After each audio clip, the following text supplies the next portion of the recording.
he never introduced himself by name, and then he excused himself, and there I was now communicating with somebody from the KGB, and this is how our relationship started. This is Cold War Conversations. Massive Soviet military forces have invaded the small, non-aligned, sovereign nation of Afghanistan. Mr. Gorbachev, tear down this wall. 6, 9, 8, 8, 3. And I'm here to host this final program from the German Democratic Republic for you. Welcome to Cold War Conversations. If you're new here, you've come to the right place to listen to first-hand Cold War history accounts. Do make sure you subscribe in your podcast app so that you don't miss out on future episodes. If you've seen the TV drama series The Americans, you will be fascinated by this episode. Albrecht Dittrich was an East German graduate student and a true believer in the communist cause when he was recruited by the KGB in 1970. He spent 10 years as an undercover agent in the United States. He is the longest surviving known member of the KGB illegals program that operated during the Cold War.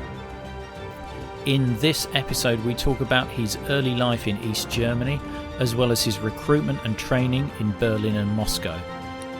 It's an amazing insight into the mind and personality of a secret agent and the immense pressures that he was under in the 10 years that he served his KGB masters. If you can spare it, I'm asking listeners to contribute at least $3 per month to help keep us on the air. Larger amounts are always welcome. Plus, you can get a sought-after Cold War Conversations coaster as a monthly financial supporter. You also bask in the warm glow of knowing that you are helping to preserve Cold War history. Just go to coldwarconversations.com/donate. I am delighted to welcome Jack Barsky to our Cold War conversation.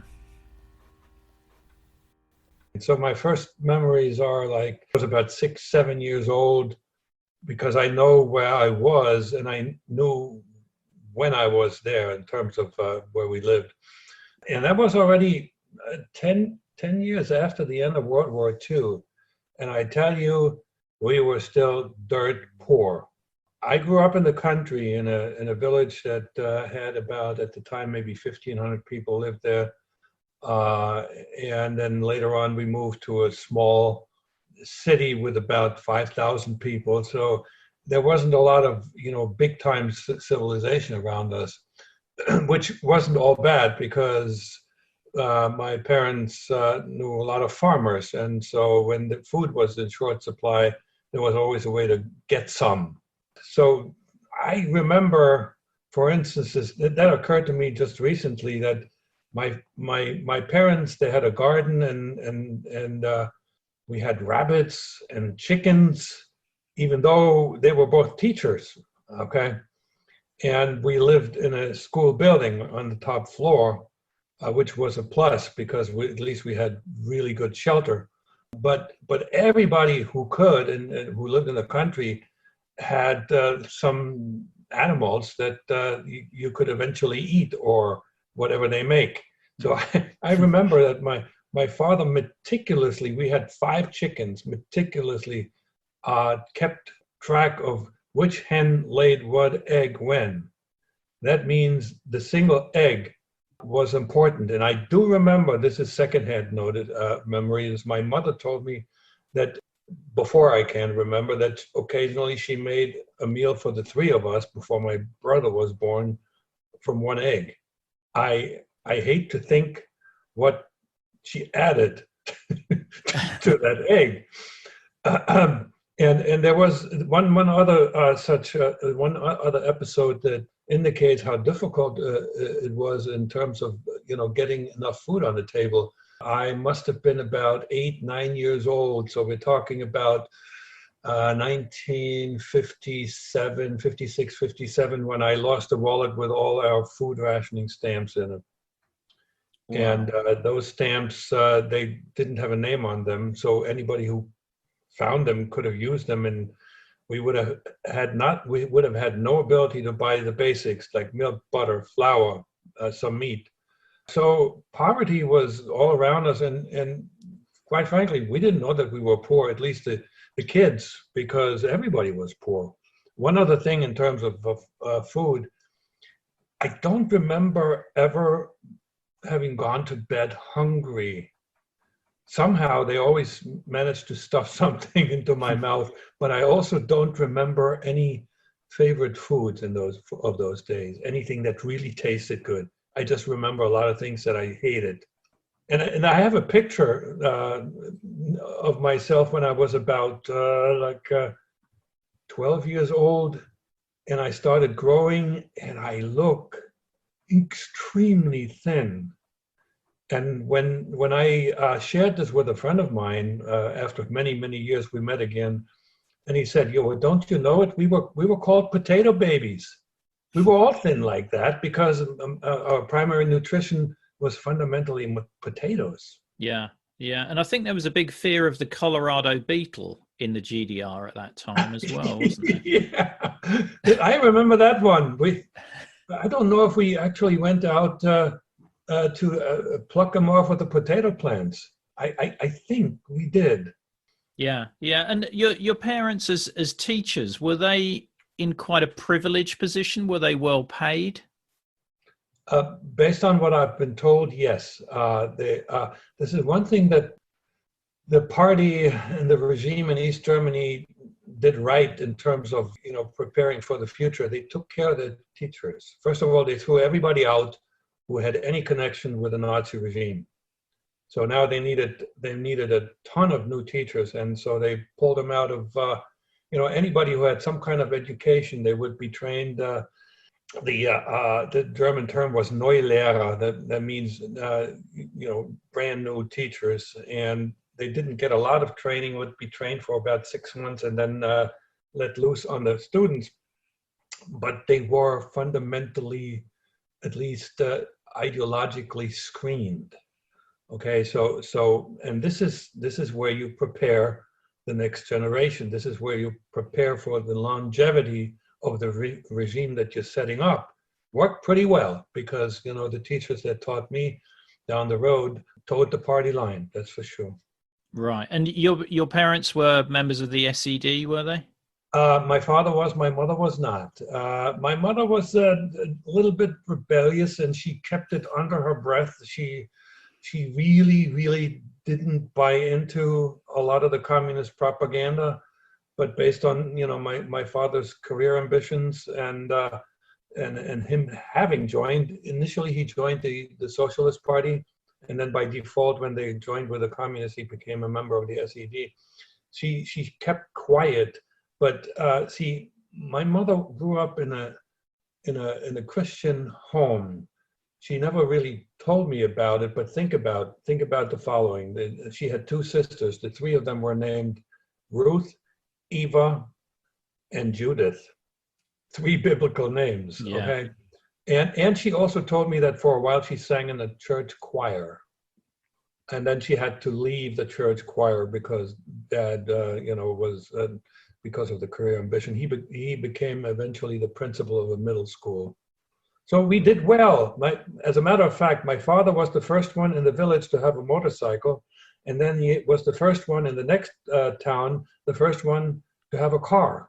Okay, so we did well, much better than most everybody else. Right. And how did you get on at school? Did you enjoy school? No, not really.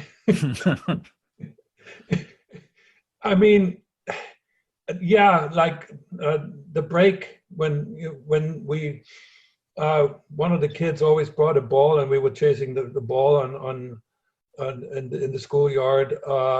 Learning was boring. I was not challenged enough. even up to high school, I was quite rebellious because, it was too slow and I was challenging the teachers. And I almost got kicked out of high school for being just a troublemaker with my mouth, nothing else.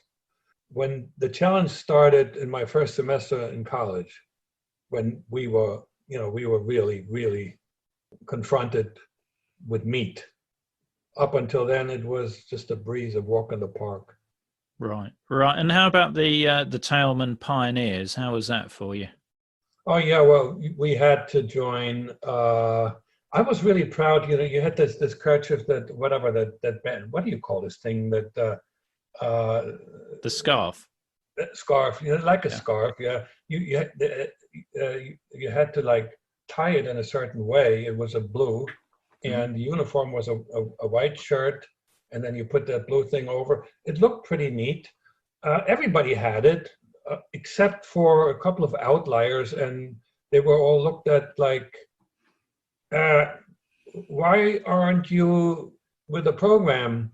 It was unusual not to be a member of the Young Pioneers, and it was also unusual not to then graduate to become a member of the FDJ, the Free German Youth Movement, and that uniform was a blue shirt. We didn't like wearing the blue shirt for some reason, even though if I had one like this today, I would gladly wear it because they weren't even ugly. No, it's interesting because obviously all of this, and I'm sort of jumping ahead a little bit here, but all of this information would have been in your file before, and presumably would have been looked at before you were recruited into, or not. Had to have been, otherwise there wouldn't have been an attempt to recruit me. One of the prerequisites or requirements to recruit somebody for work in enemy territory in the West was that you couldn't have relatives or friends in the West. So they had to know this about me. They also had to know about, my academic record and so forth. And clearly everybody had a file. Interestingly enough, when Der Spiegel researched me, they were looking for a Stasi file, couldn't find it. I bet you it was purged the moment the KGB took over. They pulled it. When I resigned from the KGB, and I gave him as a reason that I had contracted HIV/AIDS, and that in those days was a death sentence. And so they bought it, they believed it. They told my German family that I already died. And as a matter of fact, the Social Security register in Germany has an entry that Albrecht Dittrich, that's my birth name, is dead. Right, and we'll come to that in a moment. Now, you must have done reasonably well academically because you made it to university. Reasonably well, yeah. I graduated with all A's from high school, and that's already high school. It's different from the United States. Mm-hmm. Only the top 10% of the students even managed to get to high school. So, and I came out with all A's, and at university, it got even better. I mean, I got a national scholarship, which that Karl Marx scholarship, which paid me as much, by the way, as my first salary when I was an employee at the university as an assistant professor. And that scholarship was given out to about 60 students per year in the entire country. So that sort of made me a standout and probably triggered the recruitment. As you probably know, the KGB was able to always recruit from the top, the same way that the CIA had a history of recruiting out of Ivy League. When I spoke to you a few days ago, you were talking about university and the primitive facilities that you had there. Yeah, it's interesting. We had no clue that they were primitive, the same way we had no clue that we were poor. That ramshackle building that I did my research for the diploma, when I reconnected with somebody who actually worked there, and he had written down memories and described what it was like. And I said, oh my God, that's true. You know, there was one phone in the building, and the roof was about to cave in. The heating and there was no cooling in the summer, and the heating occasionally malfunctioned. I mean, it was a wreck, and yet we didn't know any better. We were also not really well equipped with regard to, you know, instrumentation. When somebody one day came back from the West with the first computer, we were all staring at this and, oh my God, what is that? So we were like operating with very basic tools. That's all we knew, with the exception of those who eventually, occasionally were allowed to make some trips on the other side of the Iron Curtain, but students were not allowed. So Right. it was pretty horrible. And also the food, the cafeteria food was terrible too. And how much Western TV were you watching? Did you watch much Western TV or have much exposure to it? 0.001. And the one came in when I visited a friend who lived in an area where you could receive Western TV. I lived in the area that was called, translated, the Valley of the Clueless. We could not, unless you mounted a monstrous antenna that would have been visible to everybody, including the Stasi. You just, my father ruminated about it, and then he dropped the idea. So anyway, at my friend's house, they had West German TV, and I still remember what I watched. It was the Flintstones. Brilliant. And what's the German name for the Flintstones? Die Feuersteine. That's a straight translation. Yeah. And what did you make of that? What did you make of that US cartoon? Oh, it was funny. It was good. Now, mind you, we also had some pretty good imports coming out of Hungary and the Soviet Union. They'd had some very nice cartoons. So that was not necessarily something that would have attracted me to the West. How were you first contacted by the KGB? Yeah, that was an odd, awkward contact with believe it or not, the only individual who I ever met, as far as KGB is concerned, who I didn't like. So I was sitting in my dorm room on a Saturday afternoon, doing some studying, and there's a knock on the door. Now you got to understand the culture in those days in a dorm. If it was another occupant of the dorm, the knock would just mean I'm coming in, right? So, and they would just open the door and come in. Nobody came in, and I didn't say come in. And after about 10 seconds, I knew that there was somebody. It was a rare visitor from the outside. We rarely got outsiders to come visit us. So I told the fellow to come in. He came in, never met this guy before. He was a short fellow and had one of his hands in a cast that I remember. And he had a sort of what I still call a weasel face. You know, he just looked like odd and entirely unimpressive.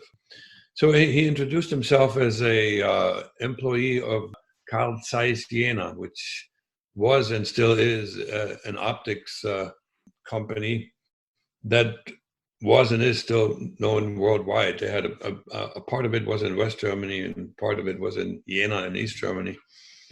And he just wanted to talk with me about my plans after I graduated. I was in my third year, finishing my third year. And that was an idiotic, odd question. The guy really did a lousy job covering for what he really was after, because in those days, after you graduate, you got assigned. I really don't know how they did it, but they assigned people, you go there, you go there, you go there. And these were not necessarily for chemistry students. These were not necessarily nice places to live, all of them. As you know, in East Germany, there was they really didn't care about the environment. There was pollution everywhere. So anyway, so this guy had a clearly his cover story was just really bad. I mean, he would have failed espionage 101. He was German. There was no accent, and I already figured once he introduced himself, I figured he's probably Stasi, East German secret police. That didn't scare me because I was in good standing. The practical joke that we played to treat an ice cream shop with tear gas went unpunished because we removed ourselves before anybody could figure out that we were doing no good. So I had no problem with the police or anybody. So I figured, this is a recruiting effort. And I was right. And so I just played ball. I just wanted to see, where that's going. And we talked for 15 minutes, maybe, about, how tough it is to study and what I like about the city, blah, blah, blah. And eventually, out of nowhere, he changed his tune saying, well, I'm really not from the government. I just use that to warm up the conversation. He said, I'm not from college science. I'm actually from the government. So immediately, my mischievous self was thinking, but I didn't say it, to ask him, so what part of the government are you from? Which would have, backed him into some kind of a corner. So I didn't let it go. I said, so we talked about a little more, and then he popped the question, the only question he was interested in getting an answer to. And that was, could you envision yourself one day working for the government? This is another one of those odd questions. You just really didn't apply to work for the government, and this was not voluntary. A particular career might have led you into this, party membership and leading role in the party and the youth movement and what have you. And so I knew again what this was about. I said, sure, but not as a chemist. And so we were communicating fundamentally between the lines. I answered the question he didn't ask, and that's what he wanted to hear was fundamentally, would I be interested in joining the Stasi? And I said, not as a chemist. So this would have left open an internal type of job, which I would have declined. And the other one was this glamorous espionage thing. And so we parted company, and he invited me to the #1 restaurant in town a week later. And as I show up there, it was a mid-afternoon. He's sitting in the back in a corner, and there's another fellow sitting at the same table. So I didn't quite know whether it was okay to approach him, because the custom in those days in East Germany was you grab any kind of chair, regardless of whether somebody else sits at the table. You just say, is this seat available? And people would just let strangers sit at the same table. So I ambled very slowly in his direction, but he got up, and it meant it was okay. And then he introduced his companion, and he said, this is my friend Herman. He called him Herman, not German, which is the Russian version. And then he said, we're working with the KGB. And then he never introduced himself by name. And then he excused himself. And there I was now communicating with somebody from the KGB. And this is how our relationship started. Wow. And so did you see the weasel face guy after that, or was that it? Your only contact was with Herman? Never again. It was only Herman during my time in Jena. Nobody else. And weasel face, it just disappeared. I didn't say anything bad about him either. I didn't see any reason to, but give him a bad mark for being a lousy spy. Yeah. And so did Herman explain more as to what they were looking for? Not right away. Not at all. Now, here's the thing. I'm not very slow when it comes to assessing a situation. Immediately when I heard KGB, I knew it wasn't internal. They wouldn't hire a German to do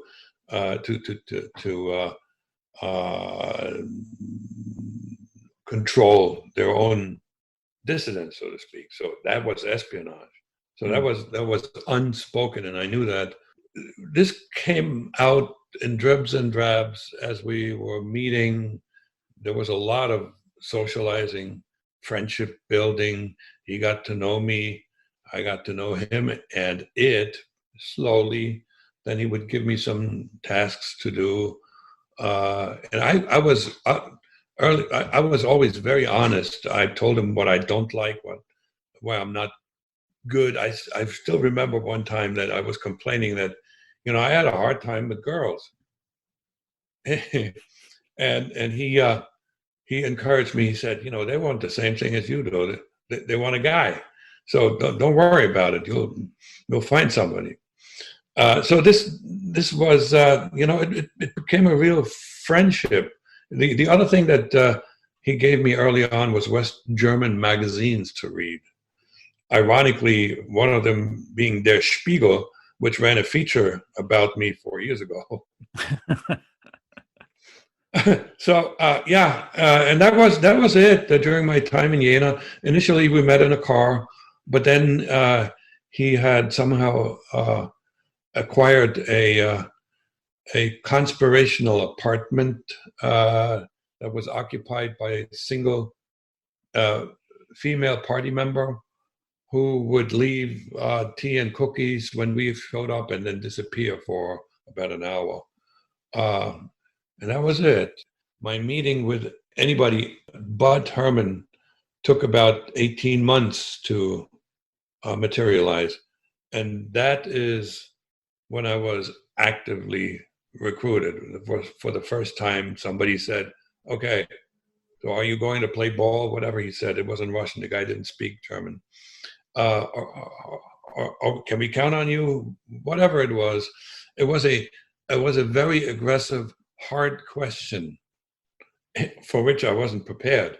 By the way, that was in Berlin, at headquarters in Berlin, Karlshorst, where the Soviet Army had its headquarters, and the KGB was there, also had their main post there. And I wasn't ready for that question. So I gave a sort of a weasel answer. I told him, well, I'm not ready. I need training. I need to learn how to drive a car. And for some odd reason, I also said, I need to learn how to type, which fundamentally was prophetic, because I did learn how to type in my spare time when I first came to the U.S. Helped me greatly in programming and helped me quite a bit as an author and a blogger. So anyway, it's a stupid thing to say, but he didn't mind. He said, he cut me off and he said, we'll do all the training. I need an answer, and I need that by tomorrow. And that made for a rather sleepless night, because I really liked the standing that I had in the university town in Jena. I was part of the section chemistry leadership. I was the student representative. And so I took place in these high-level meetings where all the professors sat. And I was the number one student as far as grade was concerned. And I played basketball, and I loved that. It was all really good. The only thing that was missing was a steady girlfriend. And I tell you what, if I had had a steady girlfriend at that time, somebody who I would have wanted to spend my life with, I probably would have said no. There's a good friend of mine who just published his memoir. It's called The Forger, Der Fälscher in German. He wound up heading the forgery department for the Stasi. Anyway, he was approached to do undercover work in West Germany, and he had a steady girlfriend at the time. He was just as adventurous as me, arguably brighter. He would have done a good job, but he said no. And my decision, it was a close one because of all the things that kept me. To me, that was my hometown. I never looked back at the two villages I grew up in. So Jena was it, and I saw myself spending the rest of my life there, but there was nothing that held me, no personal relationship. And the other thing that could have held me would have been if my mother and I had had an emotional bond, which we didn't have. So it was probably 51 to join and 49 to stay back. And so after, as I said, a sleepless night and some ruminations, and I said, okay, let's go. I'm in. Wow. Yeah, this could have been a very short chat if you'd made the other decision. Yeah, and typically people ask the question, was it okay to say no at the time? The answer is quite clearly 100% yes, it would have been okay, because you don't press an unwilling individual into this kind of a job. They need to come voluntarily. They need to buy into this, and they need to own the decision, because there was a good chance that jail was going to be in my future. And I would have, as you know, I cut all links that I had with my German past, including, friends, family, what have you. So no, you don't, and you don't punish somebody for saying no, because it's a good thing if they determine that it's not for them. That pretty much indicates that they wouldn't be a good spy anyway. Yeah, because you talk quite a bit about the psychology and that personality fitting the role, and if it's not the right personality, then there's no amount of training is going to fix that. That's exactly right, and I think, as I indicated before, they did very little training with regard to your personality development. They figured I had what it takes to do what needs to be done. I had no clue. I had no clue what they were looking for. I was just being me. Turns out, in hindsight, yeah, they knew who they were recruiting. And when I finally signed up with the KGB, I had 1 year of employment at the university behind me. And I felt flattered to have the attention of what I knew then must have been the most powerful single organization on the planet. And it was probably not that far off. Were they doing like tests with you? Did they ask you to do certain tasks to test your ability? Sure. Yeah. Not a whole lot, but I had to go and find out some information from people who I didn't know, using a cover story, reconnoiter a facility to tell them what was going on in there. One time they actually chauffeured me to a hotel to the bigger city where they had a visitor from the West, and they managed to sort of place me next to this guy in a bar and to talk to him and find out some things, that kind of stuff. But most of it was just getting together and talking.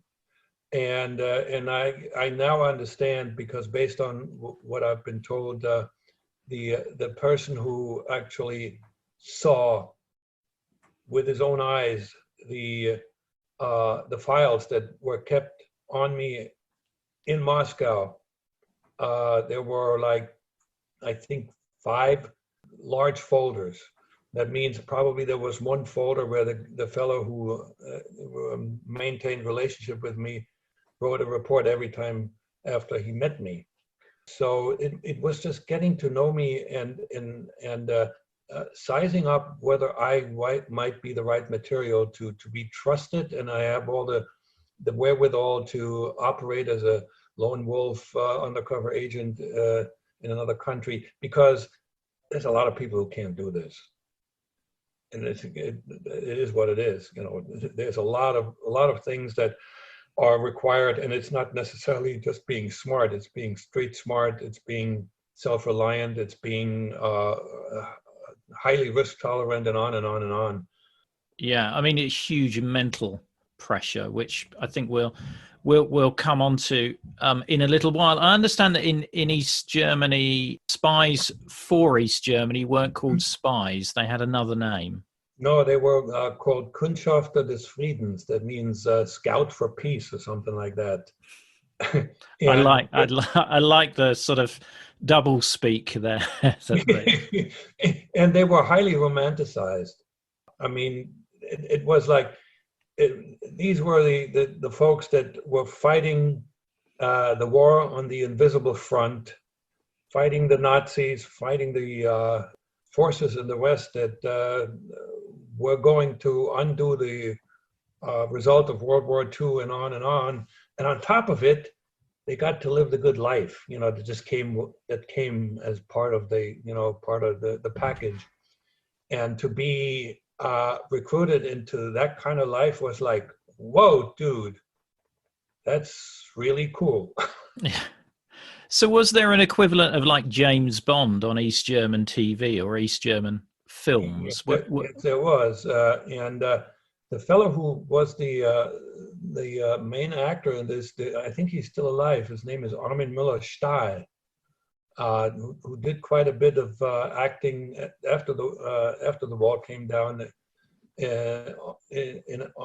on American screens in Hollywood. Yeah, I'm familiar with him. He was in Music Box with Jessica Lange, I think. Mm-hmm. He was one of those scouts for peace, and the series was called Das Unsichtbare Visier, the invisible visor. They trickled it out.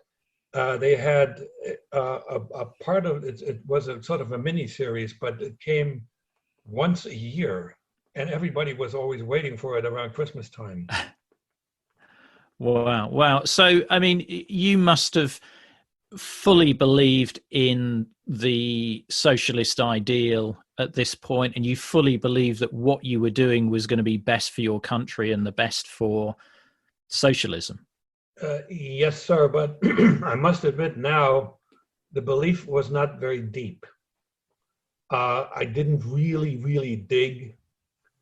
If I had dug, maybe I would have found that there are some issues here. Let's just start with one thing, and I have to bring that up. One of the basic tenets of Marxism is, a socialist, a communist society is run by the principle, and I'm quoting from memory, from everybody according to their ability to everybody according to their needs. Now, the moment you start thinking about it, what does that mean? Who decides what I need and what you can contribute? And at that point, we're talking about some kind of a hierarchical system with a party on top. And me having always been contrarian and sort of a libertarian at heart, I wouldn't have liked that. But, then again, if you're a member of the party on top, you might actually like it because you still have the freedom that you want. So again, my belief was sort of skin deep. I went with the flow. Right. And also the age you were, the chance of being a secret agent is sort of a dream come true, I guess. You bet. The ability to travel. I read in my senior year in high school, and then even in my first couple of years in college, I got hooked on a French novelist named Balzac, Honoré de Balzac. And he wrote lots and lots of books, and I read every one of them that was available in German translation. And I really wanted to go see Paris, What year are we talking about now that we've got to in your story when you are signed up to the KGB? Okay, I signed up. When I quit the university, 74. 2 years training in Berlin, that brings me to 76. And then 2 years in Moscow brings me to 78. And I was launched to the United States in 78. I arrived in New York City in the fall, a couple of days prior to Columbus Day. One of the things I wanted to ask you about was when you were in Berlin doing training, they sent you on a training mission to West Berlin. Can you just tell me what that was like? It was actually a two-part training mission. The first day, the first part was just go there. And they gave me a route to take, places to visit. There weren't too many. Take the subway because that's how you could get into West Berlin without the Western forces knowing. I was smuggled through a border control station where only the KGB was checking. As I emerged from the bottom of the subway, got up and looked out, and I was in the West. The first thing I noticed, oh my God, it's very colorful. I mean, as you most likely know, the prevailing colors in East German architecture were brown and gray. With the one spot that had color was der Alexanderplatz, which is right next to where it's still der Alexanderplatz, and it's right next to the television tower. Everything else was just brown and gray, and in the West they had all kinds of different colors, and the cops initially I couldn't find them because they had these light blue uniforms, very pleasant uniforms. So that was that. I was a bit hesitant, a little tight, because I was traveling with my own passport. The passport had a stamp issued that I was allowed to enter the West. But I was afraid somebody might stop me and ask me, "What are you doing here?" I forgot. I must have had a cover story. Yeah, because I mean, somebody of your age in West Berlin on an East German passport would have been highly unusual. Right, highly unusual. So I managed to get through. They gave me a few marks to spend, maybe 10. So at one point I stopped at one of those stands where they sell the famed currywurst. It's a curry sausage that I don't know if anybody but Berliners can make it as good. And I had a beer, and it was really tasty, and that was the end of it. Part 2, next day, they sent me out again, and they gave me an address of an elderly couple, and the task was for me to ring their doorbell and find out information about a relative son, I guess, they had in West Germany. So that was sort of an inquiry, undercover inquiry. That went well. They let me in, and I gave him some kind of a better cover story than the fellow who first approached me, Weaselface, because it worked. In those days I had a full beard, and I told him that I was a student at the Free University in West Germany, and I just wanted to talk with them about some things of the past. I'm doing a study about history or something. Worked really well, and that was an important 2-day trip, simply because they had to make sure that my psychology was such that I wouldn't be intimidated working in the other part of the world. And I know this for a fact because accidentally I met a high school classmate of mine in Berlin in a restaurant, and we talked a little bit, and then he opened up and he said, "You know what? The Stasi wanted me to go as a Kundschafter, as an undercover agent into West Germany, and I had to tell him I can't do it because when I went on my first trip to West Berlin, I got scared out of my mind. So I went right back and I said that's not for me." Well, guess what? At that point, it was too late to say no without being punished.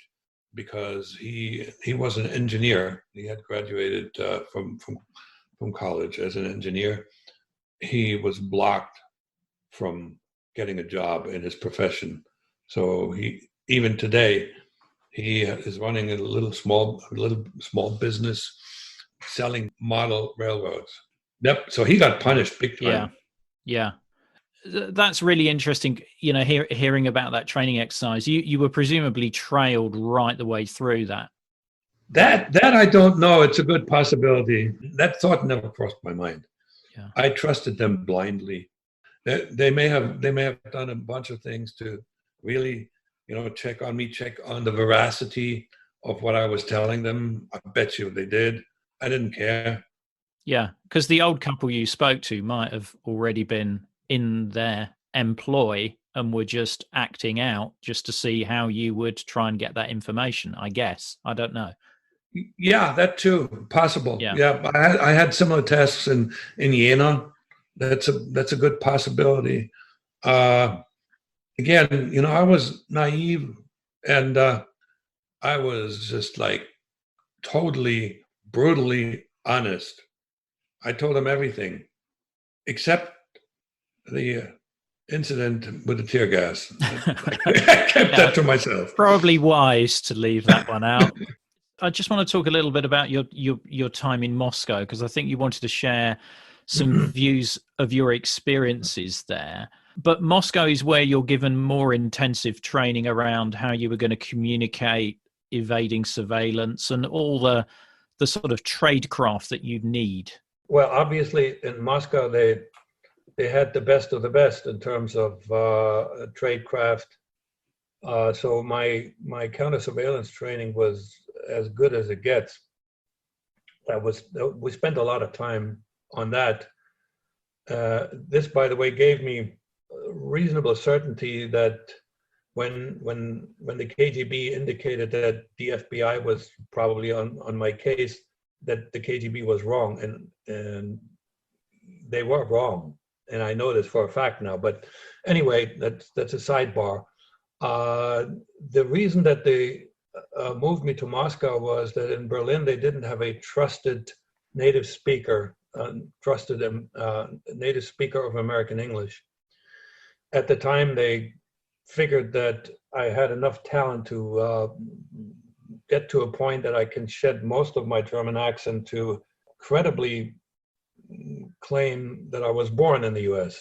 And so that's why I was in Moscow. I had a tutor there, was an American citizen who had emigrated to Russia, and I also worked with the somewhat famous, at least in the circles who are interested in espionage, the Cohens, Morris and Lorna Cohen, who trained me not so much operationally, but with regard to what it's like to be an American and what it's like to actually be an agent, an undercover agent, because all the others that trained me didn't know anything about that. The Cohens are probably better known to British listeners as the Krogers. I found out much later that they actually were the Cohens, yes. Yeah, and they're famously known in the UK as being part of the Portland spy ring. Correct. Which centered around the naval base in southern England. So what were the Krogers like? Can you just tell me about the first time you met with them? Because they are very legendary, deep cover illegals as far as espionage history is concerned. Well, so I was taken to their apartment, and it was like when my handler, my liaison, came to me with the exciting news. He says, "We got permission for you to meet Peter and Helen." And he would, "Who are Peter and Helen?" "Well, I can't tell you anything about, but they're Americans." So he took me to their apartment. The door was opened, and my guy stayed outside. He handed me over, and the reception was just absolutely wonderful. Lovely people. And very quickly, Peter particularly, he was a chatterbox, told me exactly where he was from, fundamentally what they did. So there went the secrecy. Morris was actually recruited by while he was serving in the international brigades in the Civil War in Spain. You know what? There's one thing about an agent when they are free of the constraints and to keep things secret. We go way to the extreme on the other side and overshare. So lovely people, wonderful, friendly, and I think they were very happy to meet me because I was gonna. They're handing the torch to me. They were still 1,000% communist, period. Morris had taught himself some Russian, and one day he read in the party newspaper, Pravda, that the Soviet Union had some plans to make bread available free of charge. And he was so excited. He said it was communism, full-blown communism just around the corner. When in fact, bread was already so cheap that that wouldn't have made a difference to begin with. Just the whole, like little children who get a piece of candy and it make them really happy. I understand based on some interviews that they gave just very close to death that they had some doubts about maybe having been unpatriotic and betraying their own country. But I think they left this earth still believing communists. And, living in Moscow for many years, I think they spent about 15 years or so before they passed, didn't help them much because they were never integrated in society. They lived in a nice flat and were catered to, people did the shopping for them and all that. So they were hardcore communists, but lovely, lovely people. And I keep on telling people that's my primary example of how what you would think are internally really good people can do a lot of bad things based on ideology, based on sort of marching orders that you have internalized that you don't know that they're wrong. Yeah. And it's interesting because I think you shared with me that as a measure of how nice they were, you would have trusted them to have looked after your children or managed your money, I think was Absolutely. what you described Absolutely. to me. 100% trustworthy. And that's one of the things that made them such good agents for the KGB, because they willingly went to jail. And, I went into that business too, knowing that I could go to jail. And up until a certain point, it would have been pretty hard to turn me had the FBI found me before I had a child in this country. Okay. That changed the equation completely. But if I'm still single, so I'm let's say 8 years into my assignment, and they find me, I don't think I would have signed up to save my skin. One of the reasons being that the promise was, and it was explicit, that if they get you, we're going to get you out. And that so that was actually said directly to you. Yes. Right. And there were plenty of examples, and the Krogers being two of them. They spent 8 years in jail, and until the KGB finally managed to probably frame a British businessman, and then they managed to exchange him and get him out of jail. I saw pictures of them coming home. I mean, they were all smiles and all that. So, I was ready to go to jail and then come back as a hero. This is all this. But when you're young, you're really stupid about this stuff. You're just looking at the glamorous aspect of what could be, but you really don't try to figure out what it might be like to be constrained in a dark place with very little interaction with other people. It's just yeah, you put it to the back of your mind. It's not going to happen to me. Absolutely. Well, it didn't, thank God, but yeah. I got lucky in many respects.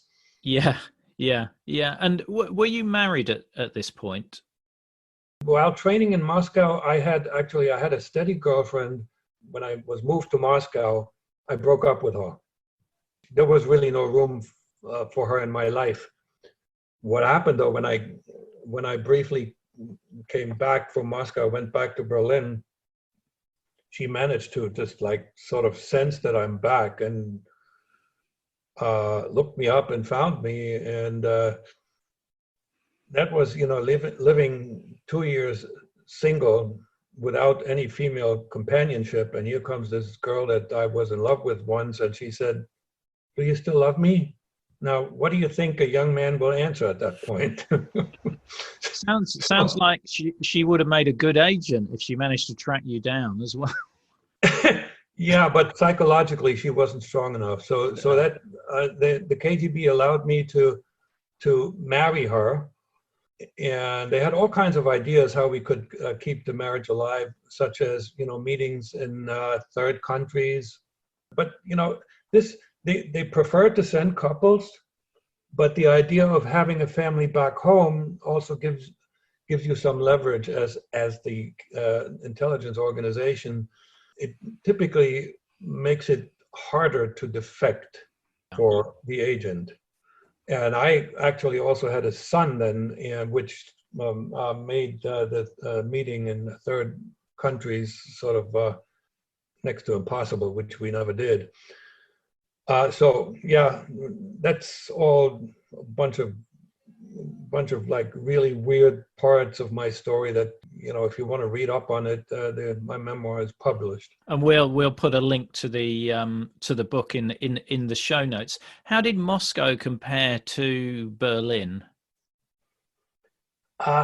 It felt a lot bigger, particularly the big avenues. The Russian name is called Prospect, Leninsky Prospect, Leningradsky Prospect. These, like when you leave Sheremetyevo Airport and get in a car and you're going towards downtown, you're driving alongside of one of those, and you got them Stalinist type buildings left and right, and they were big. It looked monstrous and very impressive. And then, you pass by Red Square, and it's pretty, and it's just like, it has a lot of tradition, and it was and probably still is well kept and maintained. Very impressive. But, and here's the big but, I spent 2 years living there by myself. And I investigated, and I had to. Part of that had to do. I had to, as an agent, you have to get to know the playground that you're operating in. That means you have to know the city. And I did a lot of walking around, and I went to the back of those glorious buildings, and those backyards were nothing to be proud of. Muddy, not well kept, playgrounds in disrepair, and this is where the elite lived. Pretty sad. I had to take care of my own food. I was not catered to. Okay, I had to go shopping, and so I went to the quote unquote supermarkets, and meat was a rarity. A lot of canned fish, and lots of mineral water. The one thing that you could always get was good bread, and it was always fresh.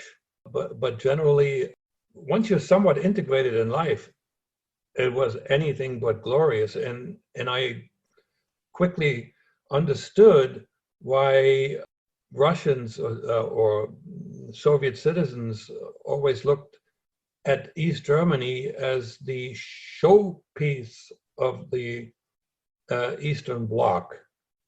And it was indeed by comparison, and that was eye-opening. Now we rationalize this. It's easy to rationalize. The Soviet Union really got hammered in World War II, right? Mm.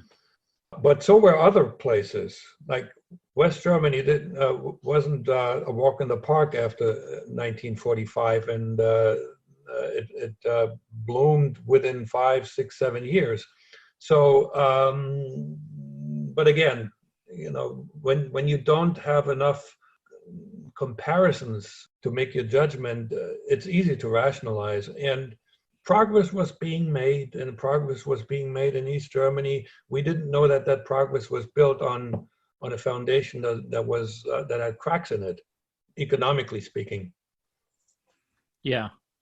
So while you're there, you're provided with an identity for you to use in the US, which is effectively the name that you use nowadays. Yeah, we had one attempt to gain a birth certificate of an individual who passed away at a young age, and that failed. And then they finally were able to acquire a birth certificate. It was an authentic and a copy of a birth certificate for Jack Barsky, and that's the identity that I finally used to become a U.S. citizen, or acquire the documents that showed that I was a U.S. citizen. And we have further photos, videos, and information on this episode in our show notes, which will show as a link in your podcast app. Don't forget, if you'd like to get one of those Cold War Conversations coasters, help keep us on the air, then head over to coldwarconversations.com/donate. If you can't wait for the next episode, do visit our Facebook discussion group, where listeners just like you continue the Cold War conversation. Just search for Cold War Conversations in Facebook. Thank you very much for listening. It is really appreciated. Goodbye.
Thanks again to all our financial supporters of the podcast, but a special thanks to our Politburo level Patreons, who are Sam Hardwick, Nicholas Butter, and Jeffrey Jones, who are supporting us at $30 per month. Thank you.